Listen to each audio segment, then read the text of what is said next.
Mas o tema aqui, principalmente, eu quero lembrar disso, que quando nós pensamos em Jó, nós logo pensamos no Jó sofredor, naquele homem que está sofrendo.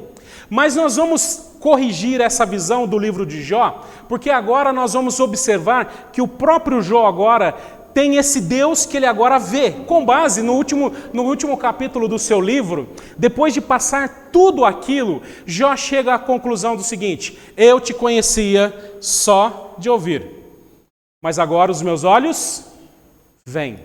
Por isso eu quis pegar aquilo que Jó disse: o Deus que agora vejo, o Deus que agora conheço, o Deus que agora vai falar, que vai se apresentar no seu livro como um Deus que é soberano e numa soberania inescrutável. Vou explicar daqui a pouco o que é inescrutável aqui. Onde agora Jó tem uma visão não total, mas uma visão correta de Deus. E é esse o meu objetivo aqui para os irmãos nos próximos domingos. Por quê? Porque quando nós olhamos para a nossa vida evangélica, quando nós olhamos para o nosso contexto, com o nosso dia a dia, eu percebo como pastor que muitas vezes cada um vai ter uma ideia de Deus. Cada um vai ter uma ideia de Deus. E alguns vão chegar até a dizer assim: não, Deus não é capaz de fazer isso, Deus não pode fazer isso. Imagina, Deus não vai permitir que isso aconteça, como que se Deus estivesse aprisionado a algum tipo de coisa, algum tipo de ideia. Mas parece que num contexto assim de consolo e de conforto para o nosso coração, parece ser mais fácil e degustável engolir um Deus que às vezes é limitado. Às vezes achar que Deus pode não fazer aquilo ou aquilo outro. Mas nós vamos ver aqui que esse Deus, ele faz tudo o que ele quiser. E interessante porque a sua ação de fazer tudo o que ele quiser não é explicado os motivos pelos quais ele faz isso. Por isso, a inescrutável soberania de Deus é algo que descreve algo difícil de entender. Se você acha que nas próximas mensagens você vai ter as respostas do porquê Deus faz aquilo ou Deus deixa de fazer aquilo, eu já vou te adiantar para você não ficar chateado comigo. Não terá essa resposta. Porque justamente os motivos, a soberania de Deus é inescrutável. É algo que nós não conseguimos entender, difícil de interpretar. O que se dirá das motivações que muitas vezes não são reveladas por trás de suas ações. E aí você fica, como o Cláudio sempre diz na IBD, chateado. A gente fica chateado. Porque nós não temos a resposta. Nós não temos a resposta agora quando nós olhamos por que o justo sofre. Por que o justo sofre? Afinal de contas, ele é justo? Ele é merecedor do sofrimento?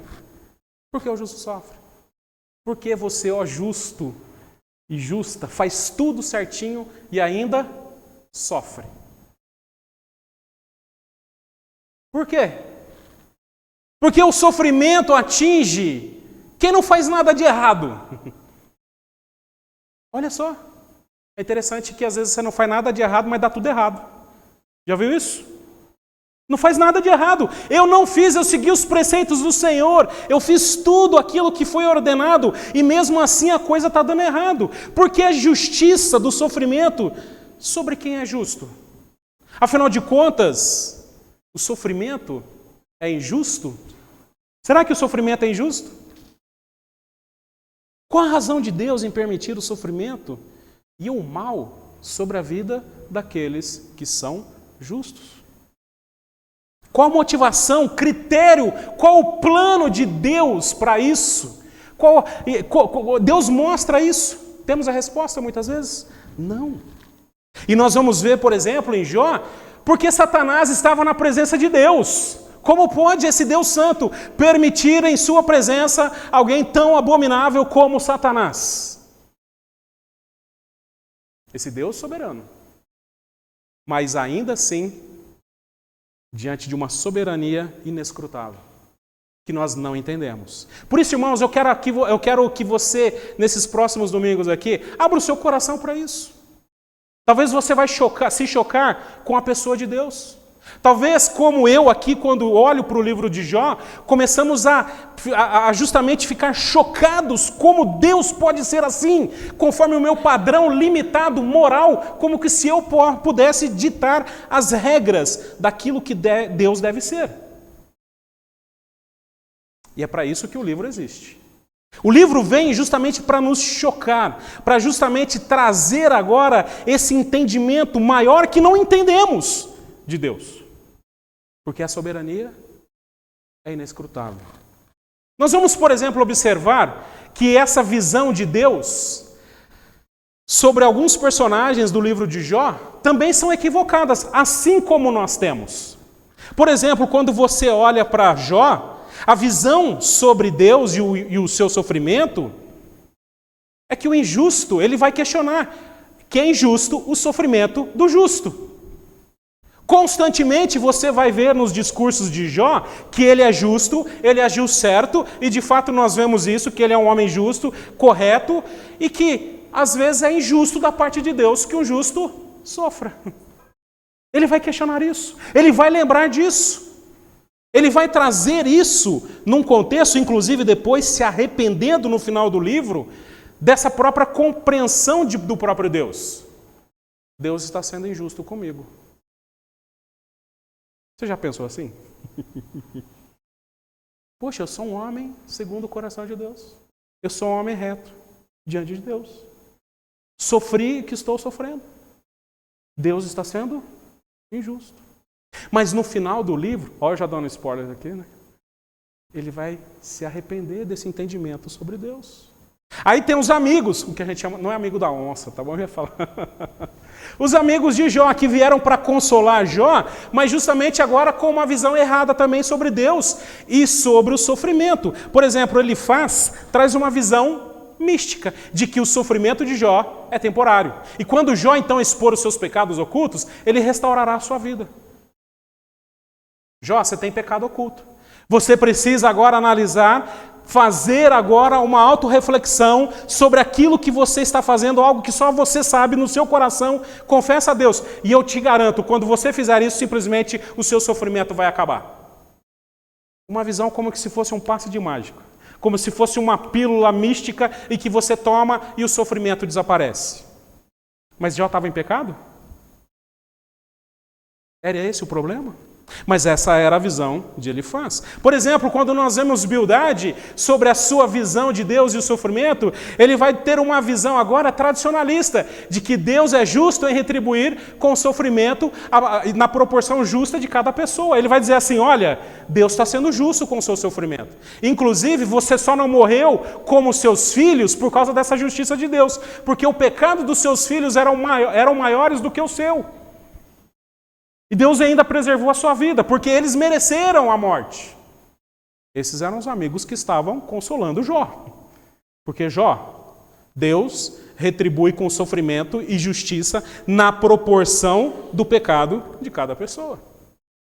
Zofar tem um entendimento agora sobre Deus e o sofrimento como consequências do seu próprio pecado. E enquanto Jó se mantiver arrogante por não perceber que agora está sofrendo que não está sofrendo além do que ele merece, Zofar vai dizer assim, Jó, seu sofrimento é pouco ainda, porque você merece mais por causa do pecado. Jó, isso foi pouquinho. Você queria uns amigos desses? Mas esse era o entendimento deles. Quando nós, por exemplo, vemos o outro personagem que não fazia parte aqui inicialmente dos 3 amigos de Jó e que se apresenta lá no finalzinho do livro, onde Eliú começa agora a dar a sua visão sobre Deus e o sofrimento. Ele vai dizer assim, Deus permite o sofrimento do justo como forma de prevenção contra o pecado. Sabe por que você está sofrendo, Jó? É para que você não peque. Esse era o motivo de Deus. E a visão da mulher de Jó? Uma visão utilitária. Então a mulher dele diz, você ainda conserva a sua integridade?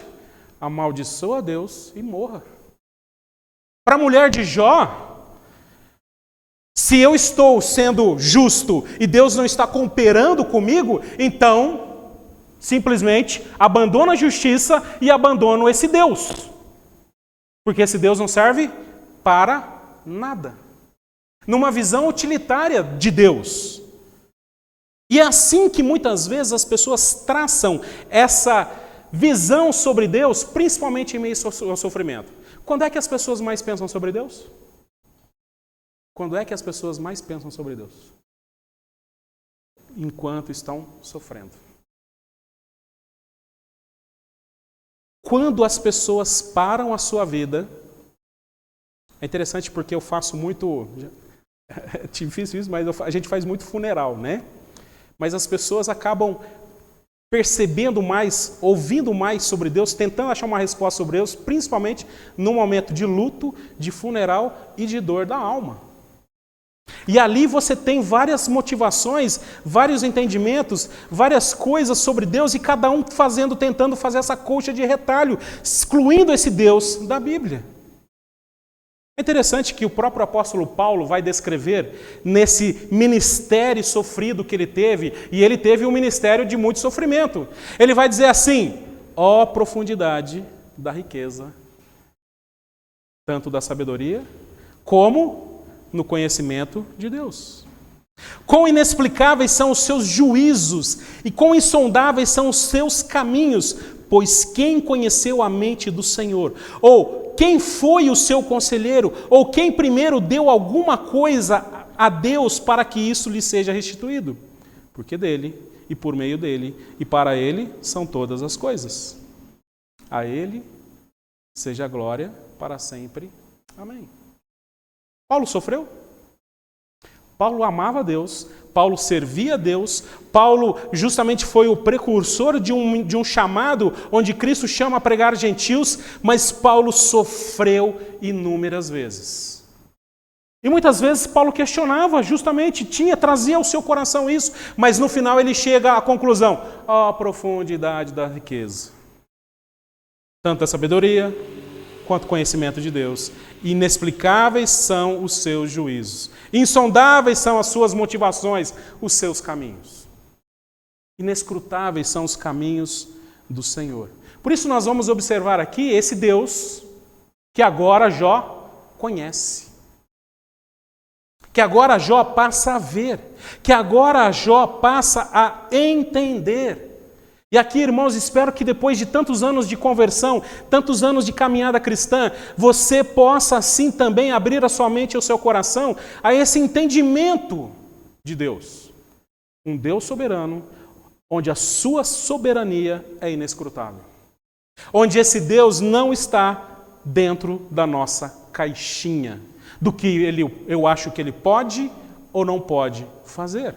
E aí nós precisamos lembrar, e eu quero só dar aqui rapidamente uma introdução ao livro, com alguns aspectos para a gente entender, porque nós vamos ver uma divisão do livro de Jó da seguinte forma: o prólogo, ou seja, ali inicialmente os capítulos iniciais, onde nós temos ali a Jó e sua integridade, uma reunião celestial, depois o primeiro juízo, uma nova reunião celestial, um segundo juízo.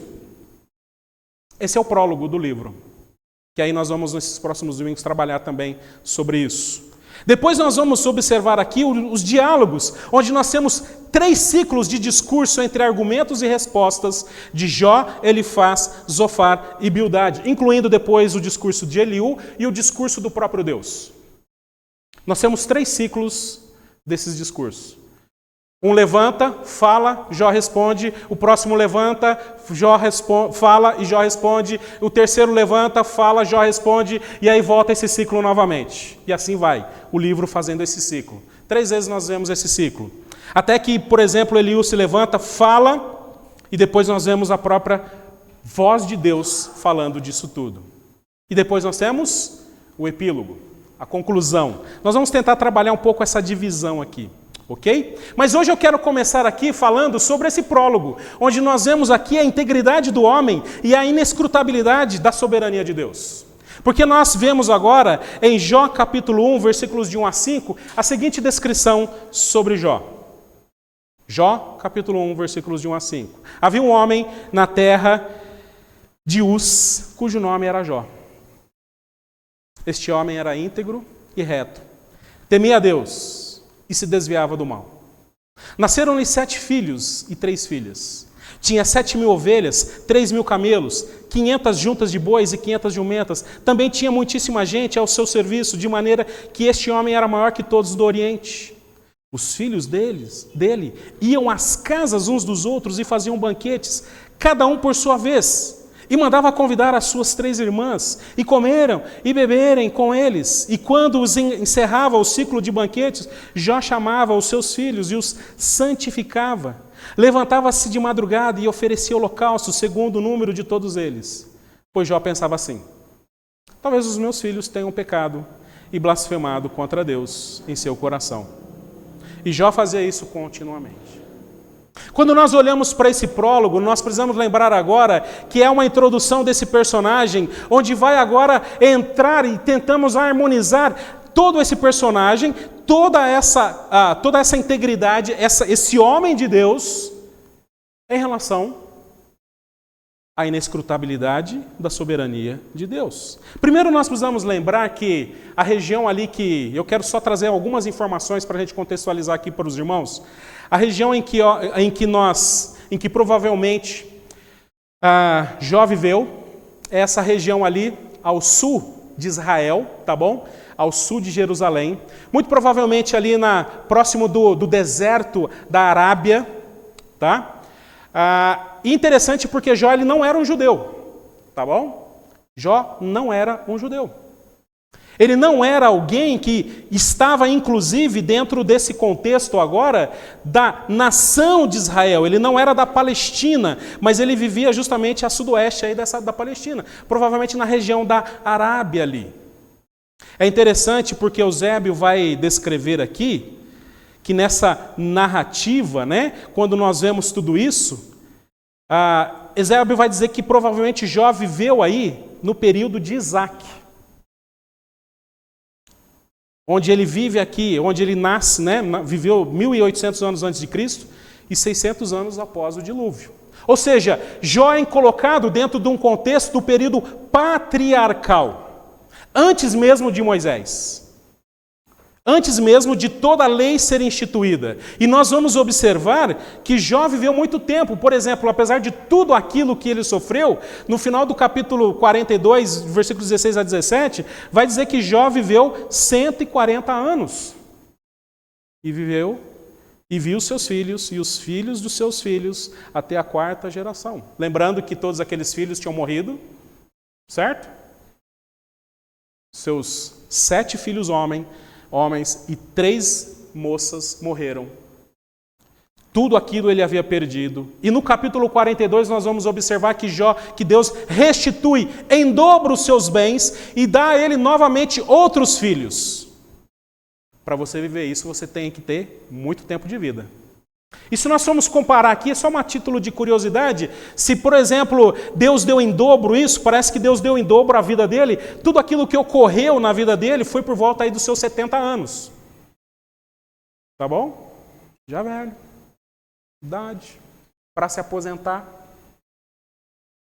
Tudo certinho. Vida ganha. Família estruturada. Tudo em ordem. Só agora curtir a aposentadoria. Mas, de repente, Deus muda tudo. E é interessante porque Deus dá mais, se for esse o caso, né? Essa é uma hipótese, tá bom? Mais 70 anos para que ele veja agora os filhos, novos filhos, os seus bens sendo multiplicados, dobrados, mais aqui os netos que são agora vistos por ele. Também precisamos lembrar que toda essa história de Jó, provavelmente ela foi contada oralmente e que depois foi acrescentada nas Escrituras. Alguns, e aqui temos alguns questionamentos, inclusive, se foi Moisés ou um outro judeu que incorporou isso na lei do Senhor. Alguns acham que Moisés escreveu isso quando sai com o povo de Israel, conta essa história para justamente descrever ao povo o quanto o justo sofre e o quanto Deus ainda preserva tudo isso. Mas nós não sabemos isso. Nós não sabemos nem se foi Moisés aqui o autor do livro, tá bom? Há muito divergência disso. Mas o que se sabe é que foi um judeu que escreveu esse livro, que escreveu agora a história de Jó e o colocou nas Escrituras. O que também temos de escrever que essa história era conhecida em toda a parte ali, principalmente na Arábia. Como nós vimos no início do texto, ele era bastante conhecido. E é interessante também porque o livro vai ser citado constantemente no Novo Testamento. Paulo vai falar sobre isso. Mateus, Cristo Jesus, vai falar sobre Jó. Tiago, 1 Pedro, vai fazer uma referência a isso. Romanos, capítulo 11. E muitos vão aqui descrever que Jó foi um dos livros mais antigos do mundo, conhecido também não só na cultura judaica, mas em outras culturas. Ok? Bom, posto isso, nós queremos aqui, irmãos, trazer para todos esses aspectos mais aplicativos aqui da integridade de Jó e a inescrutável soberania de Deus. Primeiramente, lembrando que a integridade de Jó, nós vamos ver essa relação com Deus. Este homem era íntegro, reto, temia a Deus e se desviava do mal. E nasceram 7 filhos e 3 filhas. Tinha 7.000 ovelhas, 3.000 camelos, 500 jumentas e bois, também muitíssima gente ao seu serviço, de maneira que este homem era maior de todos do Oriente. Ou seja, nós estamos falando aqui de alguém, o rei do agronegócio da época.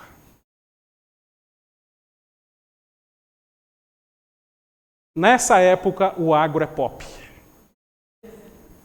E Jó era pop. Ele manjava do negócio. Ele era conhecido. Ele era alguém bastante famoso pela sua competência, bastante famoso pela sua riqueza, bastante famoso pela estrutura familiar, bastante famoso pela sua integridade e por sua devoção a Deus. Ou seja, nós não estamos falando de alguém que simplesmente, de uma simples pessoa, nós estamos falando de alguém que tinha a sua vida estruturada de uma forma impressionante. Mas alguém que, apesar disso tudo, se desviava do mal, mantinha-se assim a sua integridade. Mesmo não sendo aqui um judeu, ele temia a Deus. E aqui eu só quero fazer um parênteses aqui, irmãos. É claro que nós olhamos para as Escrituras, nós vemos a história de Israel que vai apontar para Cristo Jesus. Certo? Mas nos esquecemos que ao lado da história de Israel, Deus também está agindo com outros povos e fazendo tantas outras coisas. Claro que muitas delas nós não temos aqui algumas informações, como nesse caso nós temos a de Jó, que não era um judeu e que foi tão temente a Deus que achou-se digno de colocá-lo inclusive nas Escrituras e agora como palavra inspirada de Deus. Alguém que não era judeu, escrito por um judeu. Deu para entender aqui? Porque Deus está produzindo o seu temor mesmo diante de outras pessoas. Fecha parênteses aqui. Aquele homem, como a palavra descreve aqui, Veshajar, o nome hebraico aqui, correto, exato. Alguém que em todas as suas relações era irrepreensível, devoto a Deus. Aqui nós precisamos lembrar que esse homem era conhecido não apenas pela sua riqueza, mas também pela sua índole, pela sua integridade. Não era uma perfeição absoluta aqui, mas uma integridade de sinceridade, de consciência, porque ele temia Deus e o temor de Deus agora o impede de fazer o mal, como diz as Escrituras, como diz o texto que descreve o caráter de Jó. Um homem íntegro e reto que temia Deus e não se desviava do mal. E aqui nós já começamos a observar, irmãos, que se você quer não pecar, que você quer se desviar do mal, você precisa temer a Deus. Tema a Deus, porque a tua ofensa é contra o Senhor. Muitas vezes nós não lutamos com o nosso pecado em relação dessa forma, temendo a Deus, temendo o Senhor. Porque nós precisamos lembrar que a nossa ofensa é contra ele. A aplicação aqui justamente é muito semelhante àquilo que nós vamos observar desse homem de Provérbios, dos Salmos, o homem que teme ao Senhor será bem-aventurado. Lembra do Salmo 126? O homem que teme ao Senhor tem a sua aljava cheia dos seus filhos, a sua mulher estará à sua volta, será bem-sucedido. Quando nós olhamos para Provérbios, nós vemos Salomão falar isso: tema a Deus e você será bem-sucedido, com glória, com riqueza e assim por diante. Mas essa integridade aqui, mas aqui nós vamos observar que mesmo a integridade não é garantia de ausência, de sofrimento, não é garantia de não sofrer. E aqui que eu quero pegar aqui esse ponto com os irmãos. É interessante porque mesmo diante da sua integridade, mesmo diante do seu temor a Deus, nós logo podemos pensar num perfeccionismo, numa vida agora mecânica, onde agora eu vou seguir regras, onde agora eu vou manter uma religiosidade, as minhas práticas religiosas, o que não é o caso de Jó. Porque a integridade corresponde, inclusive, em lidar com as suas fraquezas perante Deus.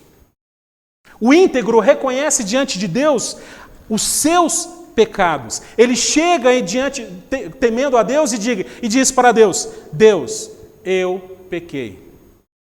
O íntegro é honesto diante de Deus, inclusive diante do seu pecado. O íntegro não é aquele que tem uma vida toda certinha e chega diante de Deus e diz: Deus, mas eu estou fazendo tudo certo.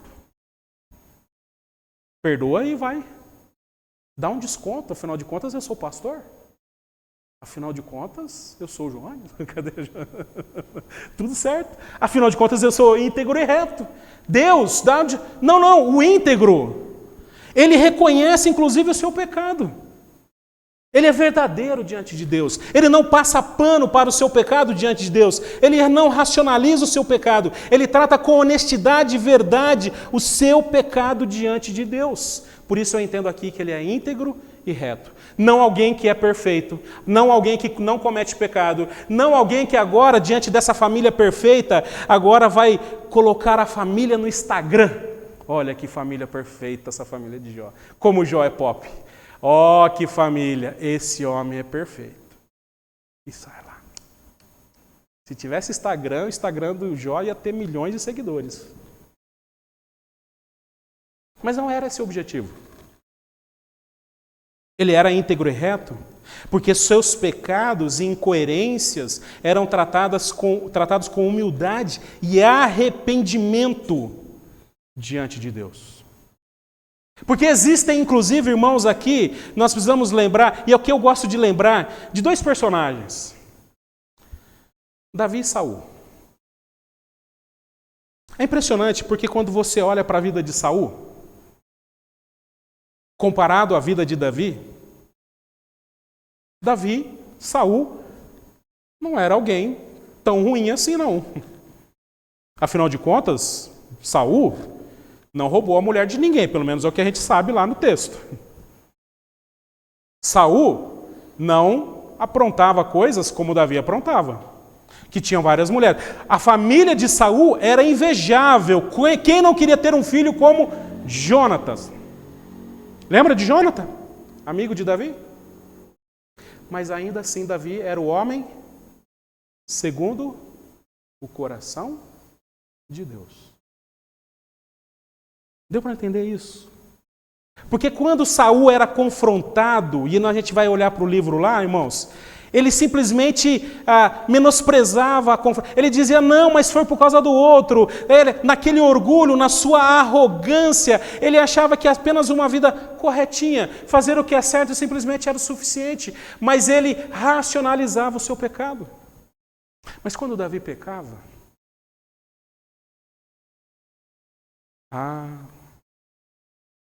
Davi entendia o peso da mão de Deus em sua vida. Leia o Salmo de número 32 de Davi, que fala do pecado, que ele vai falar de como ele se sentia de quando ele cometeu o pecado, provavelmente com Batseba. Minha alma se entristecia, o meu corpo os meus ossos rangiam e assim por diante. Aqui entendo, irmãos, que essa integridade está dentro desse contexto, onde eu trato as minhas incoerências e pecados diante do Senhor com integridade. Integridade. Não é como o seu filho que você pegou ele no erro, na malandragem, e ele tenta o quê? Ele tenta o quê? Se esquivar, dar desculpas, fugir. Eu pequei, pai. Você fez isso? Meu pai falava assim: você fala a verdade, porque se você mentir vai ser pior. E debaixo dessa ameaça, e eu sabia. Aí você falava assim: mas eu tenho a esperança de não tomar umas cintadas? Não tinha, porque eu ia tomar cintada do mesmo jeito. Falava a verdade. Não porque eu queria também, tá bom? Porque o medo era maior. Mas há um temor de Deus aqui. Essa integridade faz parte da nossa vida agora, onde nós nos colocamos integralmente diante de Deus. Por isso, irmãos, a igreja não é e aqui eu quero fazer uma aplicação para a igreja não é de perfeitinhos, pessoas que não pecam. Pessoas que são agora bonitinhas, que põem o seu terno, não, terno não, porque a gente não usa terno aqui, mas põe a sua roupa, a melhor roupa para vir no domingo e mostra para as pessoas: olha que família, olha como eu sou, olha como espiritual eu sou. Senta lá naquelas poltronas. Outro dia eu vi uma igreja lá que tinha umas poltronas assim, né? Ali tinha a galera do Santo dos Santos, a galera mais espiritual da igreja, um negócio assim, né? Aquela coisa que era uma ostentação, aquele negócio assim, rapaz. Uau! Né? Tem a vaga reservada, tem aquela cadeira para o pastor, para a esposa, para os diáconos, para a esposa do diácono, né? Tá tudo reservado aquilo ali, para aquela coisa. Meu Deus! Mas por trás daquilo, aquilo pegando fogo. Integridade é quando você se coloca diante de Deus e diz: Deus, eu pequei. Eu sou culpado. E eu não quero dar desculpas esfarrapadas para o Senhor. É quando você é verdadeiro com você mesmo. É quando você não mente para você. Mas eu estou assim. Você já viu quando a gente peca, a gente mente para a gente? Não, mas eu fiz isso porque a minha esposa fez isso, porque o meu marido... Eu fiz isso porque o meu pai é assim. Eu fiz isso porque o meu chefe fez isso. Aí a gente começa a racionalizar, dar desculpa para o nosso pecado. Seja íntegro. Seja íntegro e reto. Diga: Deus, eu tenho culpa nisso. Minha parcela de culpa é essa.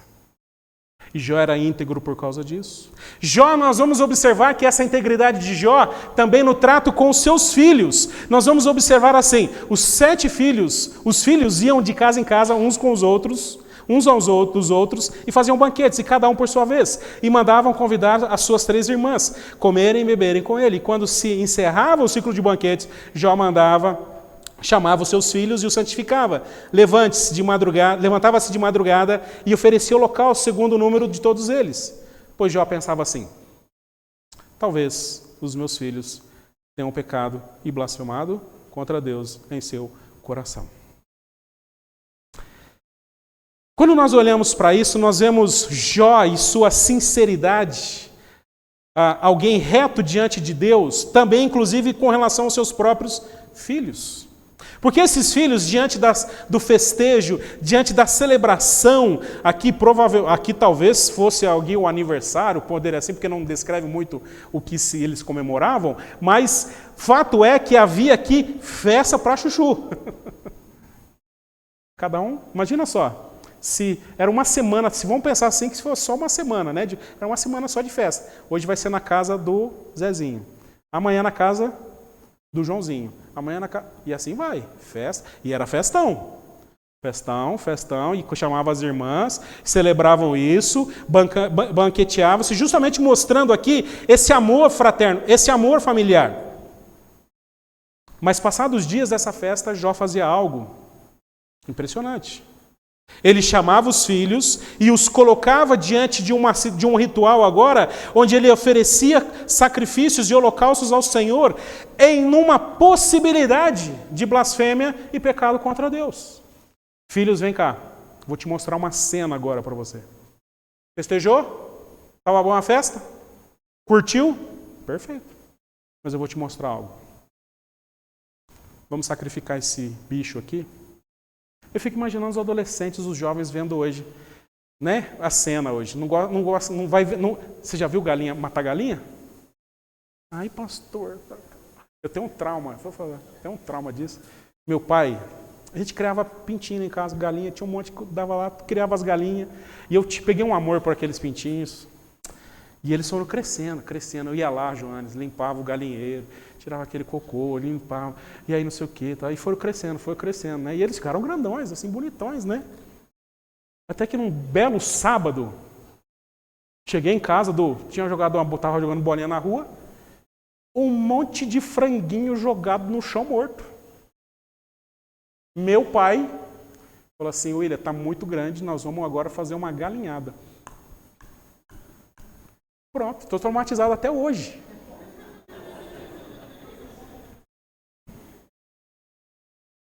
Que dó, bem isso, que dó.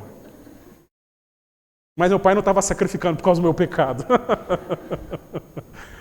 Mas essa é a cena, onde agora Jó está dizendo assim, olha, esse animal, assim semelhante aqui àquilo que Abraão fez, assim como Isaac, com relação a Isaac, nós vamos observar isso com Jacó. Nós vamos observar isso com Abel.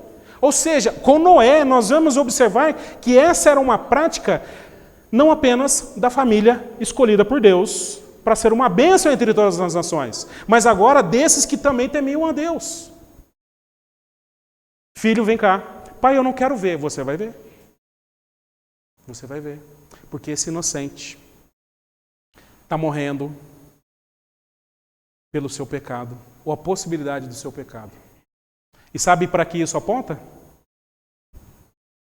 Cristo Jesus, o Cordeiro de Deus que tira o pecado do mundo. Creia nisso. Creia nisso. Não só isso, continuamente se repetia, dia a dia, para cada um Deus, Jó fazia mais uma vez esse sacrifício, esse serviço, trazendo assim à sua vida esse próprio sacerdócio, esse serviço sacerdotal agora de um pai. O que no hebraico se chama o Kohen da sua casa. Aquilo que exerce aquilo que foi exercido, por exemplo, na primeira Páscoa ali. Esses homens assumindo assim a liderança espiritual da sua família, justamente mostrando e apontando para algo maior. E é interessante porque o motivo é, talvez os meus filhos tenham pecado e talvez blasfemado em seu coração contra Deus. Diante dessa sinceridade e conduta sincera de Jó, nós vamos observar que essa integridade não era apenas uma preocupação moralista, material para com seus filhos. Mas Jó encarava o potencial pecaminoso dos seus filhos.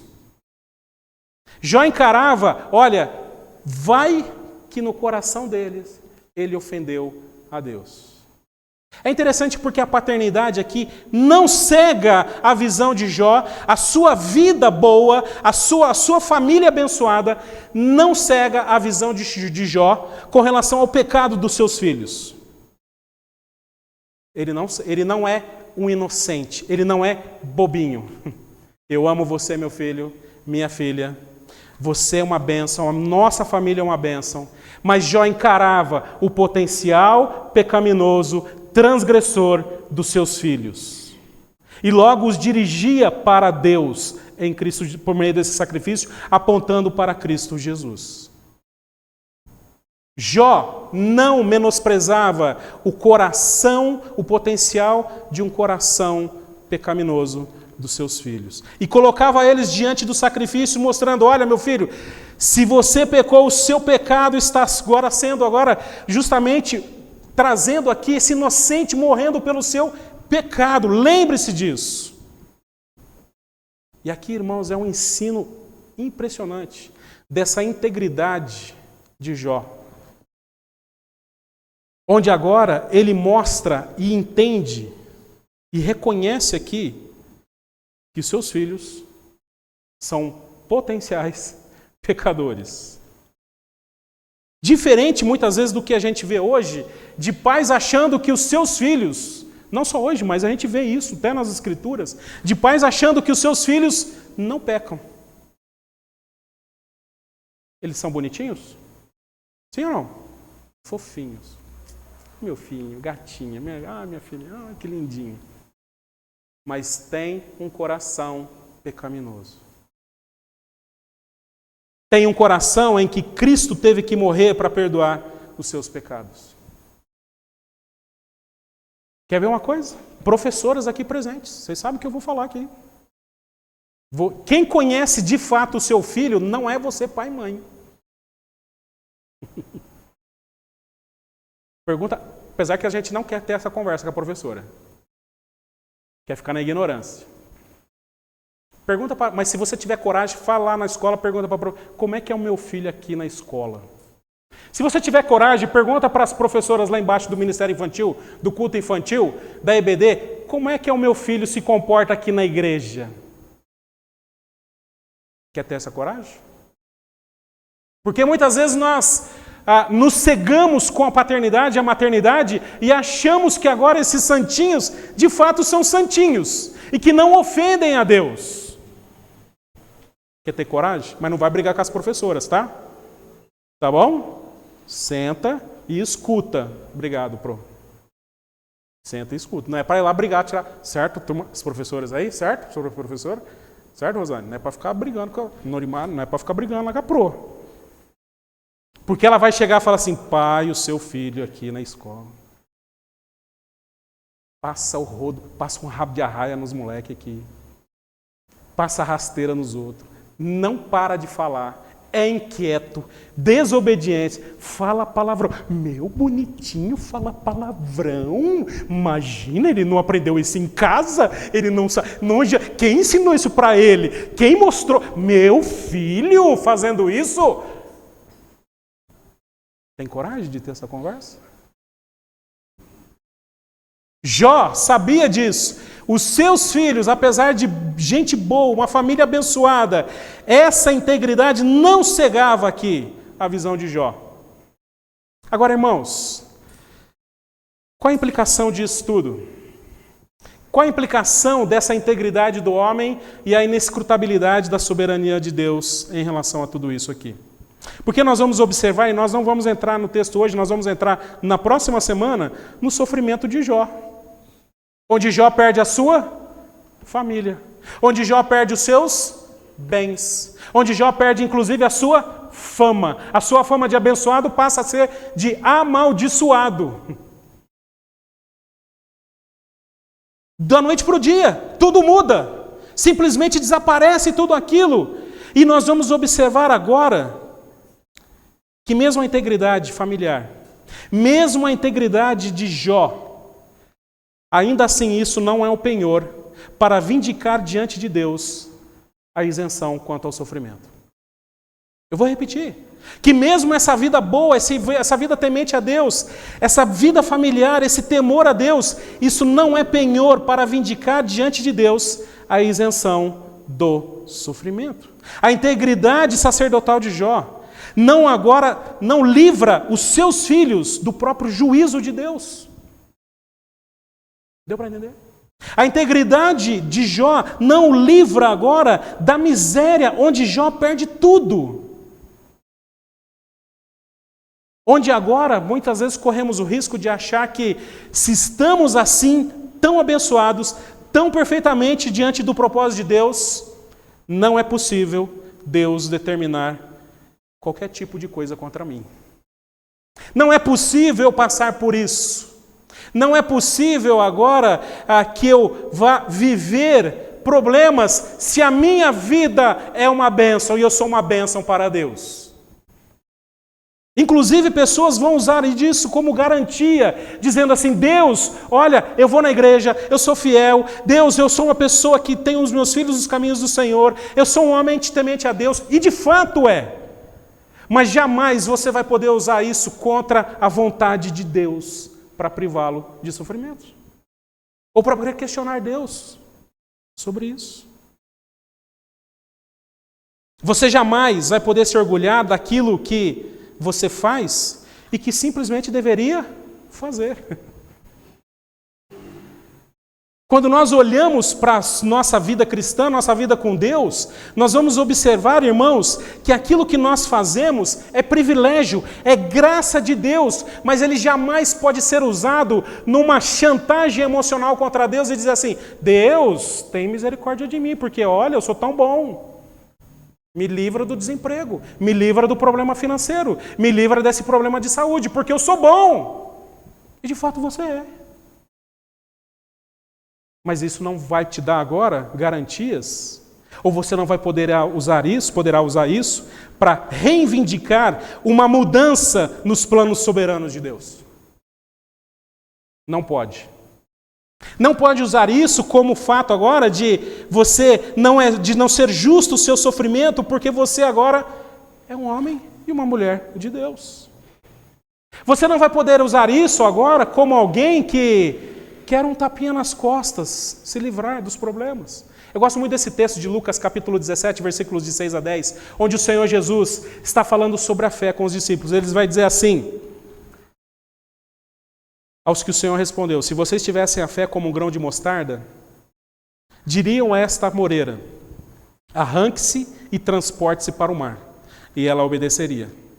Qual de vocês, tendo um servo ocupado na lavoura ou em guarda do gado, lhe dirá quando ele voltar do campo: venha agora mesmo e sente-se à mesa? Não é verdade que, ao contrário, lhe dirá: prepare meu jantar, apronte-se e sirva enquanto eu ainda bebo. Depois você pode comer e beber. Será que ele terá de agradecer ao servo por ter feito o que lhe havia sido ordenado?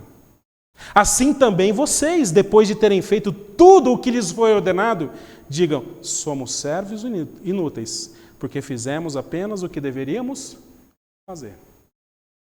O que o Senhor Jesus está dizendo é assim: olha, você que é dono, você que tem um servo, você que deu orientação para o seu servo, aqui nesse contexto, ele faz a obrigação, você chama ele para jantar com você? Não. Acabou o seu serviço? Prepara o jantar. Faz isso, faz aquilo e depois você come. Aí você vai reclamar no sindicato dos servos? Você vai pedir um tapinha nas costas do seu Senhor porque você fez aquilo que você deveria fazer? O Senhor Jesus vai dizer assim: não, porque você não fez nada além do que deveria fazer. Por isso, homem de Deus aqui esta noite, mulher de Deus essa noite, quando fazemos isso, isso é um privilégio da parte de Deus. Não é agora fazer para evitar o mal, fazer para evitar uma provação. Não é. E você mesmo fazendo e diante da provação não pode usar aquilo que você faz para mudar os planos de Deus. Jamais. É tipo hoje em dia no mercado de trabalho, né? As pessoas hoje, antigamente eu sou na época que no mercado de trabalho você ia no mercado de trabalho, trabalhava para ganhar o dinheiro e ter o seu sustento. Sim ou não? O que importa é cair o salário no fim do mês. Hoje em dia você paga o salário, dá cartão, alimentação. Tem mesa de ping-pong, tem mesa de videogame, tem hora do não sei o quê. Tem lá o salário para cumprir meta, tem não sei o quê, e ele sai chateado do serviço e diz: porque o meu chefe não me elogiou. Toma vergonha, rapaz. Vai trabalhar, menino. Não é assim, Cláudio? Vai trabalhar. Não, mas é que eu queria jogar Xbox na hora do almoço, porque lá na empresa tem Xbox agora. Oh. Meu chefe nem elogiou porque eu fiz aquilo que eu deveria e que sou pago para fazer. O seu filho tirou: pai, eu tirei nota 10. E você faz o quê? Que lindo. Olha, eu vou te dar um PlayStation. Não, você fez mais do que você deveria fazer. Que eu pago caro essa escola. Toma vergonha. E se não tirar nota 10, o coro vai cantar. Ixi. Deu para entender? Minha esposa, olha como é que eu lavei a louça hoje, querida. Olha que maravilha. Não fez mais do que deveria fazer.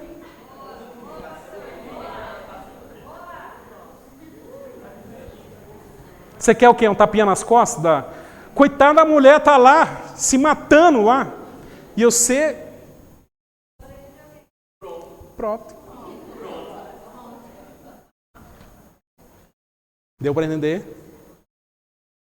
A esposa... Agora vai para a esposa. Porque, pastor, ele nem lembra ele nem traz flor para mim. Pastor, porque olha, ele não lembrou. Rapaz, teu marido não está indo para o bar beber. Ele não está gastando, ele está trabalhando, minha filha. Toma vergonha, toma jeito. Coitado do cara. Aguenta um sapo danado, ele tem vontade de pular fora daquela barca, de mandar embora, de pedir as contas. Mas ele não pede porque ele te ama. Ele ama os seus filhos. E ele engole um sapo todo dia. E você ainda fica reclamando dele. Porque ele não traz flor. Traz flor para ela também, tá bom, ô seu ogro? De vez em quando passa no cemitério, pega uma florzinha e leva para ela. Só para você lembrar. Amor, lembrei de você. Não fala que você pegou do cemitério. Deu para entender, irmãos? A gente não pode ficar com esse negócio de achar, e vocês são crentes de Deus, são pessoas que estão servindo a Deus, buscando a Deus, e que não poderão usar isso para limitar Deus, se pode ou não te provar. É como, por exemplo, às vezes a gente tem essa interpretação de Provérbios 22:6. Ensina a criança no caminho que deve andar, e ainda quando for velho não se desviará dele. Alguns vão dizer assim, tá vendo? Deus tem que fazer isso, porque eu levei meus filhos na escola dominical, eu evangelizei ele, porque Deus tem que fazer isso. Só se esquecem que isso não é promessa. É princípio. É um valor. Porque você ainda pode fazer tudo certo e dar tudo errado. E Deus continua sendo Deus. Você pode fazer tudo certinho, orar, vigiar, levantar de madrugada, fazer jejum, orar por aquela criatura e dar tudo errado. E não é porque você fez tudo certo que Deus tem a obrigação de atender o desejo do seu coração. Esse é o nosso Deus. Esse é o Deus de Isaías 45, versículos de 5 a 7, que vai dizer assim: eu sou o Senhor e não há outro além de mim, não há Deus além de mim. Eu o cingirei, mesmo que você não me conheça, para que se saiba, desde o nascente do sol até o poente, que além de mim não há outro, eu sou o Senhor. Eu formo a luz e crio as trevas, promovo a paz e crio os conflitos. Eu, Senhor, faço todas as coisas. Tem medo desse Deus aqui? Rapaz, olha, me dá até uma arritmia. Cuidado, pastor, com o seu coração. Me dá até um ciricutico aqui. Quando eu leio isso. Porque, irmãos, essa integridade agora, ela não vai agora impedir de Deus exercer a sua soberania. De Deus fazer aquilo que Ele deseja. Onde agora nós precisamos conhecer esse Deus, mesmo sendo íntegro, reto e sofrendo miseravelmente. Mas debaixo do propósito e vontade soberana de Deus. E eu quero encerrar essa mensagem, que eu já passei demais da hora aqui, eu sei, com o texto de Romanos, capítulo 11, versículos de 33 a 36, e novamente.